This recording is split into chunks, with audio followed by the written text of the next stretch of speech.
Disclosure, a cafecito infused governor this morning, so just so everybody knows, buckle up. I'm joined with Melanie Griffin, who's our DBPR secretary. We have Dade County Commissioner Renee Garcia, Hialeah resident and Condo Association President Kevin Patrick Cortina, and we have Elizabeth Garcia, condo owner here in Miami. We also have Commissioner Diaz, who's joining us, and other dignitaries. So I want to thank everybody for coming. I don't need to tell people here in Southern Florida that we've got a problem with our condo market right now. We have a problem that was introduced by legislation that was passed in recent years by the Florida legislature. And if you go back and look at the genesis of why that happened, we remember the Surfside, we remember things. The intentions of the legislation were good. I think they were trying to prevent potentially another major tragedy, and we all remember how gut-wrenching it was to watch the aftermath of Surfside, not knowing whether you could have survivors for days and days, hoping. It was a really traumatic moment for the state. So I understand why people wanted to see something done. Now, I remember at the time, people were asking me, what needs, and I was like, well, we don't even know definitively what caused the Surfside thing. If you do something without knowing that, you could end up with some unintended consequences. And so the time I said, legislature should talk to their folks, they should figure out what they want to do. I'm not going to stand in the way of it, but I also know we're going to have an open mind on this, and you may have to come back and revisit some of the things that were done if there are some unintended consequences. Well, here we are today, and we have seen some of these consequences. We have seen sudden high-cost fee assessments that have been imposed on condo owners, many of whom in South Florida, particularly in this community, are senior citizens and living on fixed incomes. And so these are people that have been in a condo for 20, 30 years, probably own it free and clear, thinking, and obviously they've had to deal with inflation and all these other aspects of life for the last 4 years. Hopefully that's going to abate. But then they're told, oh, by the way, pony up $100,000 for an assessment. Where are they going to get that money? So you're putting people in jeopardy of losing their homes. And that should not be anything that we want to be doing in the state of Florida. So we have been meeting with folks. We were down in Southern Florida about 6 or 7 months ago. We've hosted roundtables. We've solicited input. We've spoken with members of the Florida legislature about, okay, what are the issues that need to be addressed? How can we address it? And then we need to address it. We've got to provide relief for people. We do have a responsibility to do this. Now, we saw this last year building up. Everybody knew that there were going to be assessments rendered. I actually called for a special session of the Florida legislature in January to address, yes, illegal immigration, yes, some hurricane relief, but also the condo issue. I thought we needed to give people peace of mind right at the start of the year. We needed to make sure that they had relief from these crippling assessments and make sure that people were able to stay in their homes. The Florida House of Representatives did not want to take up any condo relief legislation at the time. They said it wasn't urgent, that it was something that may or may not need to be addressed in regular session. And so here we are. Legislative session only has a few more weeks left. There has not been meaningful action in the Florida House of Representatives to give Floridians relief from the condo crisis that the legislation itself has caused. And we've got to be willing to step up and do the right thing. Now, the Florida Senate has put forth a proposal that actually addresses a lot of the concerns that we've heard from Floridians across the state. It's incorporated ideas that we provided, and I have no pride of ownership of this. We gave ideas to the senators. We said, here's what people are telling us. You guys are talking to people. You guys have ideas too, and your ideas are better. Some of mine are good, whatever. Let's just get the job done. And so we have been working with these stakeholders. Now, the Senate's current bill includes reforms to increase accountability of condo association managers. It strengthens electronic participation requirements while reinforcing strict voting integrity laws in place to ensure secure elections.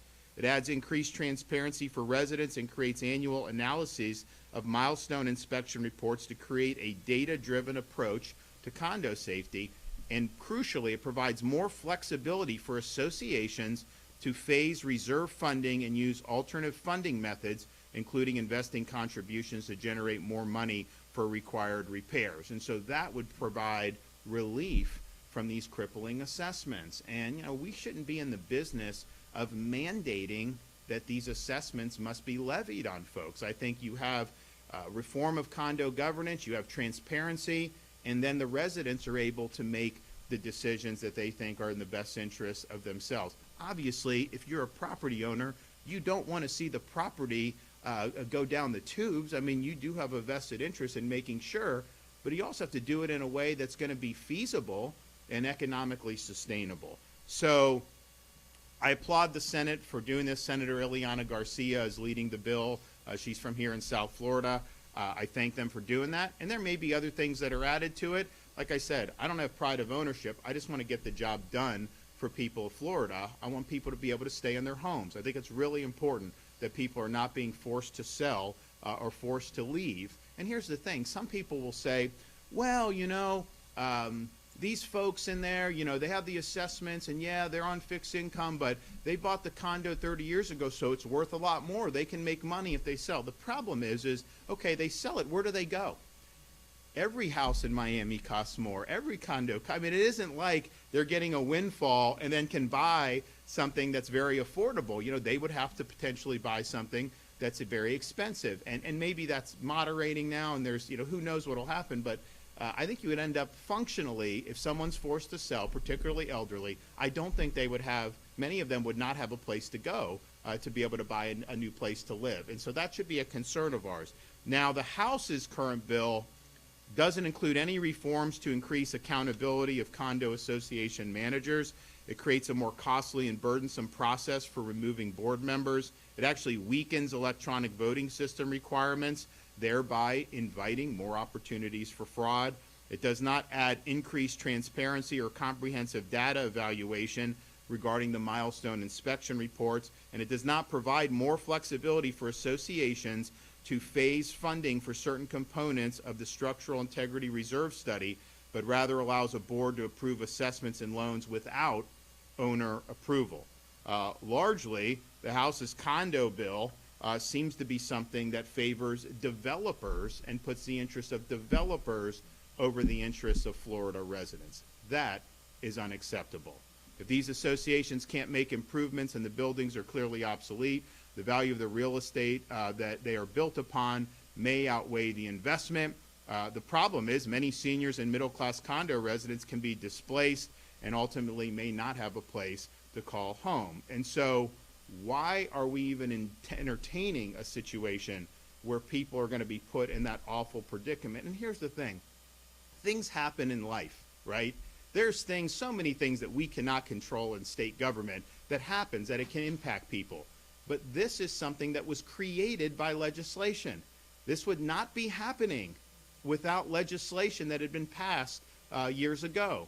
And so let's recognize that. Let's recognize that these consequences are not what we want, and let's provide reforms to be able to keep people in their condo units. That's what I have heard overwhelmingly from Florida residents. And we've been dealing with this issue now for close to a year, where we had folks that have been really concerned about it. And our job as elected officials is to listen and to provide solutions. And not everything can be solved through legislation, but I can tell you, if there's a problem created by legislation, we don't only have the ability, we have a duty to rectify that. And so I want to thank the folks in the Florida Senate who've moved credible legislation forward. I don't know what has gotten into the Florida House of Representatives. You know, they campaign on our Florida success, saying they're going to support the Florida model, and then they get in and they seem to be working to sabotage the great work that Florida has done over these last 6 years. I mean, remember, they fought me, the Florida House fought me when I said Florida needs to be enlisted to help President Trump enforce immigration laws. They tried to make Florida a de facto sanctuary state. Now, there was outrage from the public. People were not happy with that, and so we ended up getting strong legislation, and we're now leading the country on that. What else does the Florida House of Representatives do? They've actually joined with Democrats to undo spending reductions that I instituted in the budget last June. They've given over $60 million of excessive spending in this current year's budget, joining with Democrats to do that and to undo our cost savings that we instituted. That's not what you voted for. That is not what they told you they would do when they were running and seeking your vote in elections. What is their main thing that they're trying to accomplish this session in the Florida House? It seems to me, if you look at all the things that are on the agenda, is they're trying to contort Florida law to be able to benefit liberal trial lawyers. They want to undo tort reform. They want to provide windfalls for these lawyers who will do cases where the lawyers make all the money and the client gets very little. That is not going to be good for consumers. That is not going to be good for our economy. It's not going to be good for jobs. We should not turn over the state of Florida to the liberal trial bar. That is not what you voted for. That's not what they told you that they would do when they ran for election. We believe in putting Floridians first. That's what we've done for 6 years. That's why the state is #1 in economy, #1 in education. That's why we have a 50-year low in the crime rate. That's why we were the first state to stand up and defeat the woke agenda. That's why we've led on issue after issue. And the one thing I can tell you with me is, when I tell you I'm going to do something, and certainly when I was seeking your vote in 22 for another term as governor, I didn't just say that stuff. I meant it. I got into office again, and I did it, and I delivered on that. I think what they're playing a very dangerous game in the Florida House, because they think that they can run one way, get into office, and then behave in a totally different way than what the voters thought that they were getting when they did. So I've been disappointed to see some. They actually have a bill. We've got some great folks that have helped us really reform our universities. We have former Lieutenant Governor Jeanette Nunez is now the president at Florida International University. That's a fantastic selection. And we've been very clear that the people of Florida, they want good universities, but they don't want universities that are going to be indoctrination centers. They don't want Columbia University and what goes on there to go on in the state of Florida. And so we've taken that to heart for many, many years. We said we are not going to allow these universities to be hijacked by woke ideology. We're going to make sure we have strong leadership in all these universities. The job of the university is to educate, not to indoctrinate, and we need to make sure these universities are fulfilling the classical mission of what a university should be, to teach folks to think for themselves, to have academic integrity, and ultimately to prepare these students to be citizens of our great republic.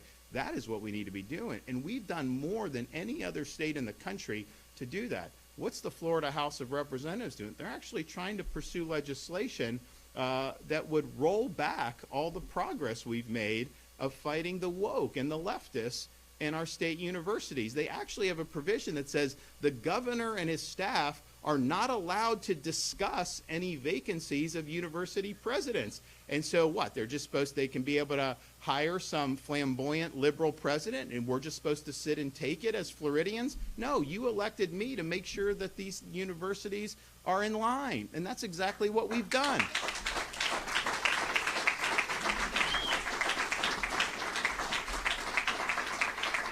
So what I see over and over again with what they're doing is, they're not trying to defeat the leftists, which have caused so many problems around this country. You look at what the decline in New York City, Chicago, California, Illinois, it's all rooted in leftism and leftist ideology.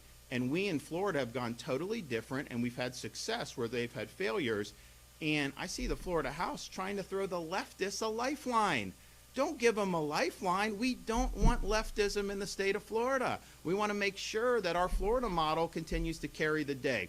So this has kind of been par for the course, unfortunately, with what they've done in the Florida House. But this is important on the condos. People are hurting. People need relief. They are being put in predicaments through no fault of their own. They are being put in predicament because of legislation that was passed. And while good intention, you have to be willing to look at it at this point and realize we need some reform. We need some changes. So I commend everyone that's worked hard. And there are individual members in the Florida House who've worked incredibly hard on this. There are obviously many individual senators who've worked very hard on this. The Senate is willing to put forward, I think, a credible proposal. I hope it continues to go through, but we can't take no for an answer. What are you going to tell the folks as they lose their condos and get forced out? You just could tell them tough luck? I don't think that works. I don't think that's acceptable. It's not the right thing to do. So thanks everybody who's been involved in this fight. I know people have been concerned about this for many, many months, if not even years since this legislation has passed. And this is important for South Florida. This is important for our elderly. So let's get it right. Okay, we're going to hear from some of our folks. Melanie, come on up. Thank you, Governor. Good morning. As said, I'm Melanie Griffin, and I have the honor of leading the Florida Department of Business and Professional Regulation, which oversees more than 1.7 million licensees and professionals and more than 28,000 condominium associations. The department has 13 offices across the state that have worked incredibly hard to help our condo community, including unit owners, board members, and more. And we have been there for all 3 years of the condo reform that have been passed in the wake of the Surfside tragedy in 2021. These measures are aimed at accountability and safety, and they've had a cumulative effect, and unit owners need relief now. We have worked hard to get data to help our stakeholders really understand what our community and unit owners are seeing in the condominium associations. And what it shows is there's an average assessment of approaching $20,000, oftentimes more than $50,000, or like the governor said, $100,000. And while we want to prevent another tragedy like Surfside, we have got to put forth solutions that help Floridians, not hurt them. I echo the governor's sentiment. The Senate has emerged with a solution that balances Floridians' well-being without burdening them. And I personally know this because I've watched senators have several town halls across the state for months now, and they have also spent many hours with our staff looking at legislation and proposals that would truly help our communities and our citizens. Let me tell you a little bit about the few highlights from the Senate version that we've been seeing throughout this legislative session. First, the bill extends the reserve study requirement for 1 year, and that would give immediate relief to Floridians and relieve them from the burden of these heavy financial assessments. Second, the bill provides alternative funding methods. It gives associations flexibility to meet reserve funding requirements, including an on-ramp for funding things that already have a useful life that will help those residents for several more years. It also builds upon previous legislation to increase transparency, empowering unit owners to have access to their financial records that they've been denied from seeing for so long. Next, it holds condo board members and community association managers acting in bad faith directly accountable without penalizing our unit owners. And finally, the Senate proposal requires condo associations to report information about their property to the department, which will give the state a more accurate picture of what is going on with our condominiums in Florida. This year's legislation will be the fourth reform after the Surfside tragedy. And with this much legislation, we have got to get it right if we're going to take a fourth bite at the apple. Floridians need help not to have their problems exacerbated. And with that, let's help the governor and the legislature and put Floridians first and keep people in their homes. Thank you. Renee? Thank you, Governor, and Madam Secretary, and Mayor. It's great to be here in your home in Sweetwater. And look, the important thing when we talk about condo legislation, when I was in the Senate, we worked to reform the condo laws. We wanted to make sure that we brought transparency to the laws. We want to make sure, because there were so many issues happening with condos in our community. And when we talk about condos, it's not just about Miami Beach and Brickell. It's about interior. It's about Sweetwater, Hialeah, the city of Miami, down south. And there's people, these are people, hardworking individuals who are working every day to make sure they can keep a roof over their heads.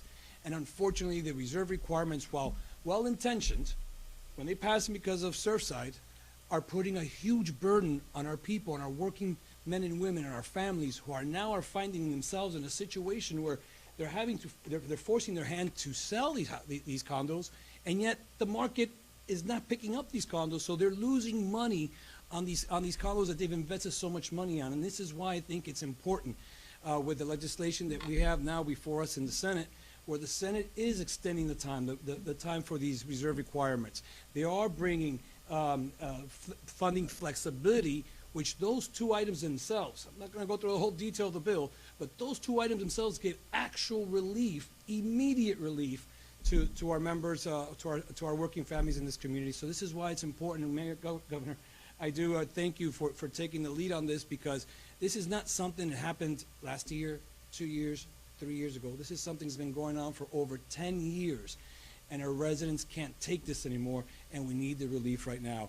In Miami-Dade County, we passed a legislation last year, not last year, a couple of years back when you were there, Commissioner.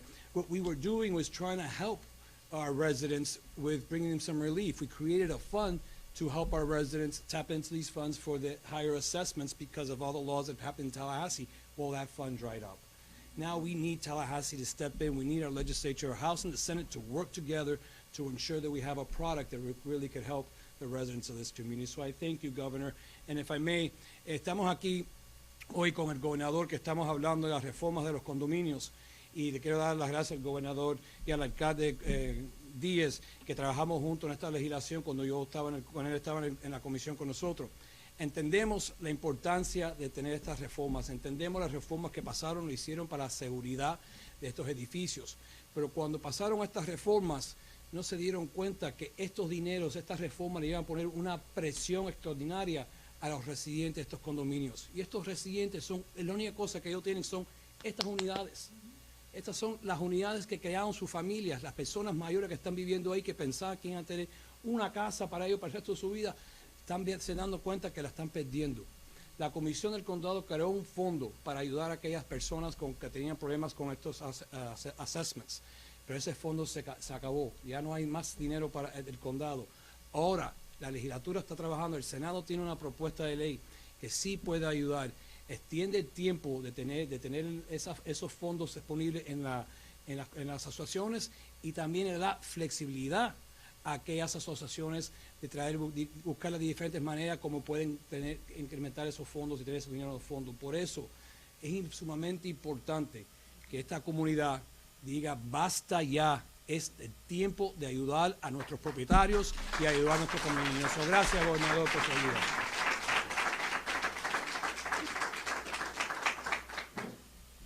Good morning. Thank you, Governor DeSantis, for being here in Miami today to talk about this condo crisis and how it's impacting our residents. My name is Kevin Cortina. I'm a condo owner in Hialeah, and I serve as a condo association president. And you know the issues that our owners are dealing with. We met last year at a round table, I think it was in September, and we talked about these issues and what that, and you called for a special legislation, a special session, and we talked about it, and you were adamant that this was going to happen. It was good faith, started in good faith, but this was going to happen, and unfortunately they didn't listen. The current regulation requires condo associations to fully fund their reserves. This is something that hadn't been in place for 50 years, and then all of a sudden, you got to do it in one. This is imposing serious and sudden costs to all the condo owners. Some of them, or many of them, which are, like was mentioned earlier, senior citizens or people on fixed incomes. What we're seeing is that there's a gap between what's truly necessary to keep our buildings safe in the short term and what's driving the assessments high enough that is going to force people out of their homes. There's a new bill sponsored by Representative Vicky Lopez that's going through the Florida House right now, the House of Representatives, and it's concerning. It's a concerning bill because it weakens the transparency. It makes it easier for fraud to occur. It gives condo boards or bad condo board members unchecked power without unit owner approval. And it also makes it harder and more expensive to remove the bad condo board members. This is definitely not the right direction. The legislation does not favor residents, but instead it favors the special interests. Retired seniors are on a fixed income. They make a significant portion of our owners in Florida, and they are particularly vulnerable. Like the governor said, yeah, they could sell the property, but then where are they going to go? They're being impacted with these high assessment costs, and they're being forced to unfortunately sell because they have no other choice. These are my neighbors. They live with me. I hear this every single day. I live with them. And they're just not able to do it. They're not able to handle this pressing issue, something that was just put upon them so quickly. The governor is right, and we need relief right now. So we hope that our leaders in Florida are listening, and they can pass this legislation, that it will actually help the residents that elected them. Thank you. Yep.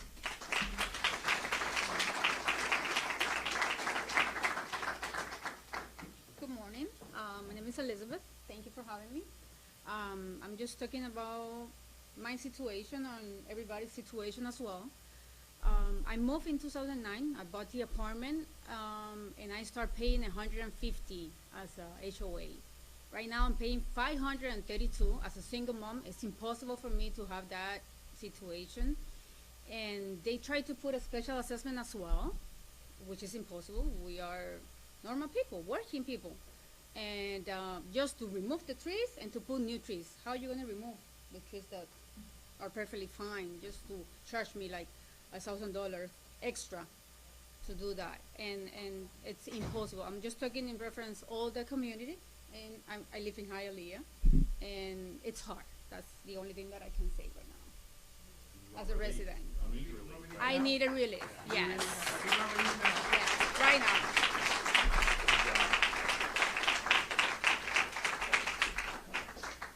So look, we've got an opportunity to do the condo reform now. That's what we need. Thank you guys. You guys made signs. That's great. It's the right thing to do. We don't want to have our residents that are buckling under these assessments, throws their entire lives into turmoil. You know, there are things that happen that you can kind of cope with in life, but when you talk about the roof over your head possibly being in jeopardy, you know, that is something that we should not be wanting to see happen, especially if we have the ability to do something about it. So we want to see really good legislation. I commend Senator Ileana Garcia, many members of the Florida Senate, and many rank and file members of the Florida House. There's a lot of House members from South Florida I know that have been very attentive to this issue and also want to see action. But so far what the House is doing, I think, as was mentioned, they're not viewing this as an urgent problem, and then the bill they have is probably going to make it worse. It's probably going to lead to more people being driven out of their home. It will be a ripe opportunity for developers to step in, but that shouldn't be what we're doing. We shouldn't be passing legislation that's going to make it harder for our residents, particularly working class residents, to hold on to their units and then pave the way for developers to make more money. Developers made a lot of money in Florida over the last 6 years. I can tell you that. I mean, you drive around, there's cranes everywhere. Everyone wants to be in Florida. And people have made a lot of money on that. You know, at what point are we going to say, no, we got to stand up for our rank and file Floridians, the people that are either working class or that are retired on fixed income, and we got to do right by them. So I'm hoping that we'll be able to do that, but we need to get this done, and we need to get it done now. Okay. Anybody have any questions? Hi. The Speaker of the House and Representative Vicky Lopez about this, and they respond to saving lives after Surfside, that they were there. I know you were there as well. How do you respond to that? How do you balance expense versus safety, given what happened in Surfside? So I was at Surfside for 2 weeks straight. Okay, it was a gut-wrenching experience. If there's legislation that could have prevented that, I think everyone would have wanted to see it. But you look at these assessments are not based on the building's going to fall down. These are assessments that are cascading that just simply can't be met, and if they are met, could be met over a more reasonable period of time. As they said, you had 50 years where this wasn't something. Now they're saying in a very short window, you've got to do all these assessments. And so there is transparency, and in the Senate bill, there's even more transparency. People, the unit owners, need to know what deficiencies are in their building, and they need to have the tools they need to be able to take action. But to artificially force these massive assessments, especially on things that are quite frankly more tangential to the core Surfside issue, it puts these people in an awful predicament. So give them flexibility. We had a framework that was in place. I think that there was some it was well-intentioned. But it's run aground, I think, in some of these instances, especially when you look at some of these units out here. So don't force anyone out of their units. Make sure that they have the flexibility they need, and don't have a ham-handed approach to it. Understand that there's a lot of different things that are being brought down on assessments, And I'd be willing to bet, what they're talking about, that has no relation to Surfside, some of the things that are coming down at all. And so why would we want to be forcing people artificially in those circumstances? And here's the thing. If you had transparency and you go to unit owners and say, man, there's some real structural problems with this building, it's not safe, they're all going to want to rectify that. I mean, that I think part of the issue with Surfside is a lot of people didn't know that there may have been some problems, and I think the legislation has helped clarify that. I think Ileana's is even more for transparency, and that information I think is really the most important thing. But that's different than saying fork over $100,000 to do improvements that really are not related to the core issue of Surfside. Well, yep. On a different topic, if you could, Sure. if I may. Given your plans, your big plans on property taxes, would you veto a sales tax bill if it goes through this session? I would support sales tax relief for Floridians. I don't want to see us give relief to Canadians. I want them paying the tax, right?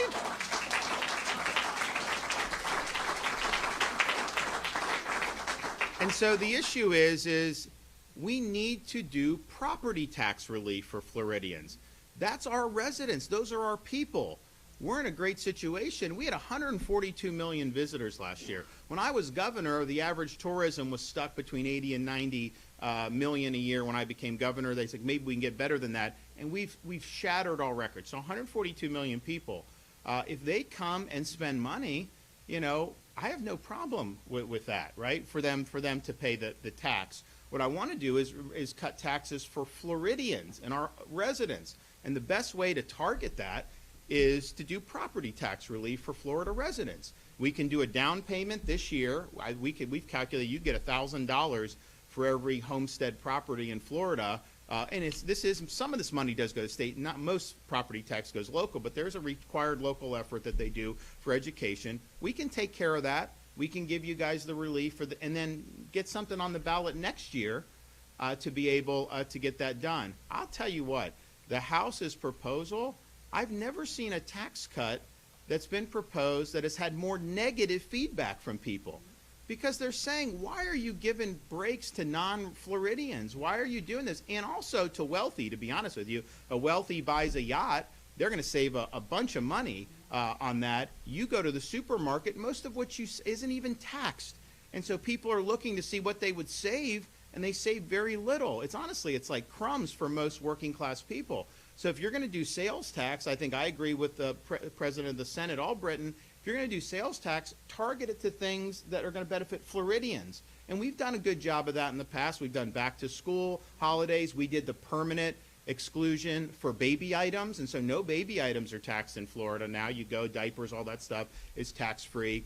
We do disaster preparedness. I proposed the Second Amendment summer so that people are able to buy the accoutrements and ammunition, because we have a lot of people that do that in Florida. We also proposed marine fuel tax holiday this summer, so our boaters are able to go up and do. So those are things that are really going to impact Floridians, but I don't know why you would want to relieve the burden on, Brazilians come to Disney and stay and spend all this money.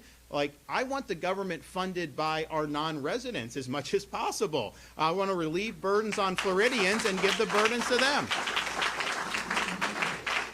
Back there. Condo relief is a very important topic, but I do want to pivot to another important topic. What do you have to say about the legality of the $10 million that Hope Florida recently got and that critics say may be illegal? First of all, Hope Florida is a state program. It did not get anything. There's no funding involved with Hope Florida. It wasn't my idea, it wasn't the legislature's idea. This was the ingenuity of my wife, our First Lady, who repurposed first the child welfare system, but now other agencies, to where these bureaucrats, instead of just trying to get people on government programs, their job is to now be a Hope navigator where they can get people all the support in the community that's out there. So we've enlisted churches, synagogues, charities, businesses, individuals as part of our Hope portal, care portal. People go in, and then that program has been able to get 30,000 Floridians off of welfare on a road to self-sufficiency, and it has saved taxpayers $100 million. So that's a huge success.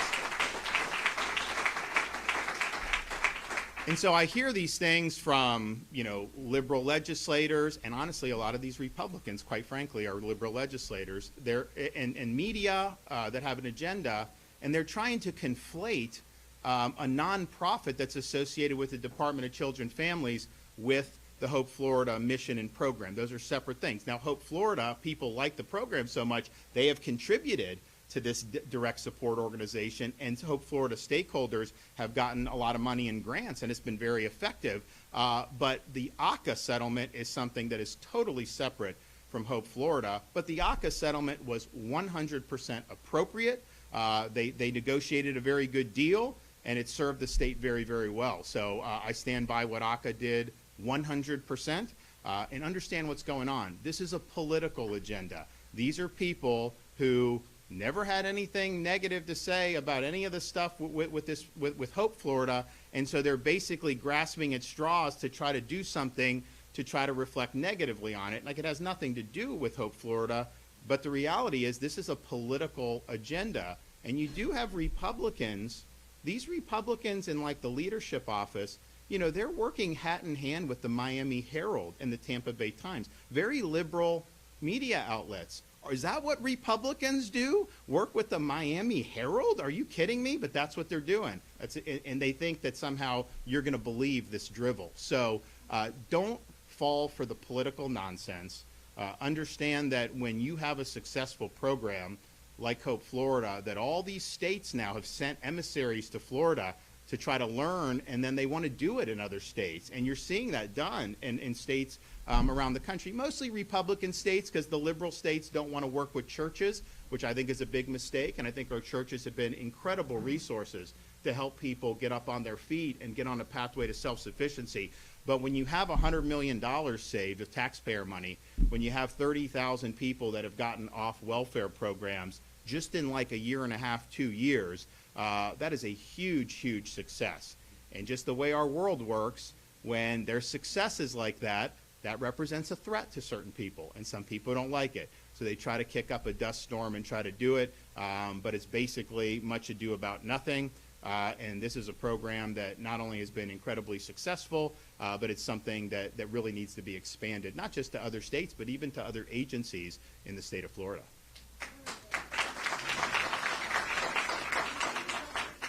10 million public dollars going to a private foundation. It's not, first of all, this was a settlement, a totally appropriate, it was a good deal that was negotiated.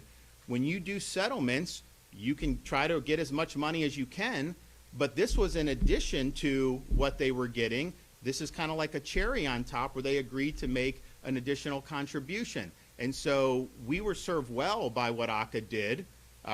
There was a potential you could have filed a lawsuit, but I can tell you, if you look at it, it was not a clear-cut case that we were guaranteed to win, and certainly not guaranteed to win that much money. So it was a good settlement. That money is going to serve the ACA population. Again, it's nothing to do with Hope Florida. It's serving the ACA population and will serve them well, and it was entirely appropriate and the right thing to do. Yes? Good morning. Thank you so much for your work. I just have a question to the DVPR secretary. I have a lot of friends in Brico. Secretary, she has a question for you. I just have a lot of friends in Brico who are trying to remove the board members because they're not listening to them. They're sending emails about doing inappropriate stuff like do church term rentals, and the unit of 3 days, 2 days like a hotel. They called the DVPR and they told them, no, that's not what we do. I'm sorry, just do election. What can you tell me so we can tell the residents on Brico, which is 125,000 condo units, how the governor and you as your office who's taking all these complaints actually are going to make sure that all these laws that we have actually get implemented? Because a piece of paper holds everything. But how you as a governor are going to make sure that the residents, a single person, a single mother, actually being taken care of when they do a complaint to the state, and actually the state is going to do something. Thank you. You want to come up here? Absolutely. So good news on that front is we talked about the legislation that's been passed over the past 3 years, and with the most recent legislation, House Bill 1021, that was passed last year in conjunction with our Senate leaders, there was a provision there that gave us at the department expanded jurisdiction. And what we really needed was additional tools in our toolbox. And so with that, what I'm happy to report is that we received more than 50% more complaints this year, but we have been able to close more than 60% less. So last year, when we had less tools to work with, we had to close a majority of our complaints because we didn't have the authority granted to us by the legislature that we needed to help citizens. This year, we've only had to close about 11% of complaints, and almost 90% of our cases that we've received, we have been able to help citizens. And in those small, very small number that we haven't been able to, it's because it was something that we didn't have complete evidence. Maybe the person didn't give their contact details. It was incomplete in terms of what we were receiving. But there's been tremendous growth result of this legislation, and that's what we're looking to expand upon with the Senate in terms of this next piece of legislation that's been contemplated and talked about today. But can you give your contact information to Please, her? we'd and be we'll happy to we'll help. follow up with you, Absolutely. after this. So, yes. Governor, thank you for everything you're doing for our state. Sure. Fantastic. Yeah. Thank you for bringing God back to our state.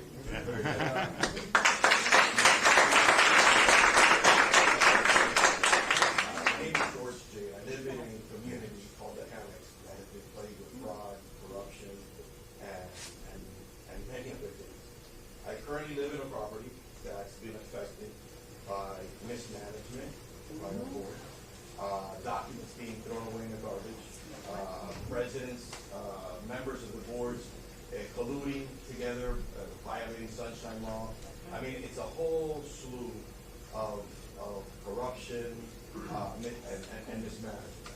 I've used every resources available to us, which is actually complaining to DBPR. I'm one of those, that person complaining to DBPR. I haven't not only filed one complaint, I've actually filed probably like 10 complaints. There's been probably like 30 to 40 owners in my community that have also filed complaints, and it's fallen into deaf ears. Situation that we have, we faced increases in our assessments. We faced unlicensed contractors being hired, president of our association circumventing workers' compensation, hiring individuals under 1099s as employees doing maintenance work. I mean, it's the level of what's going on in the community that I live in, it's completely disgusting.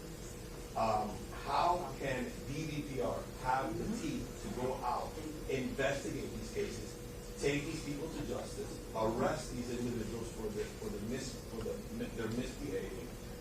Because it's obvious that we have a problem, and I completely applaud what you're doing.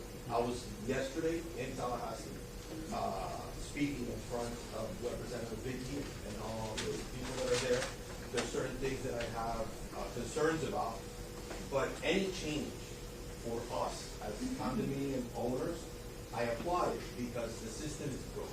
Yes. It's obvious that it's broken, and it's obvious that it has to have a fix. And I'm very, very happy to hear the words that you're saying today, because it's exactly what we need. So I hear you, and so I do think the Senate proposal will help, but we're going to also have the secretary, follow up with you today. And if look, if there's evidence, then we need to go, and you need to have enforcement. I mean, we can put this stuff on the books, but there's got to be appropriate enforcement. And so sometimes things go wrong, and then proving it is another thing. And obviously, you got to have the proof. But if there's proof there, you need to hold people accountable. Yes, sir.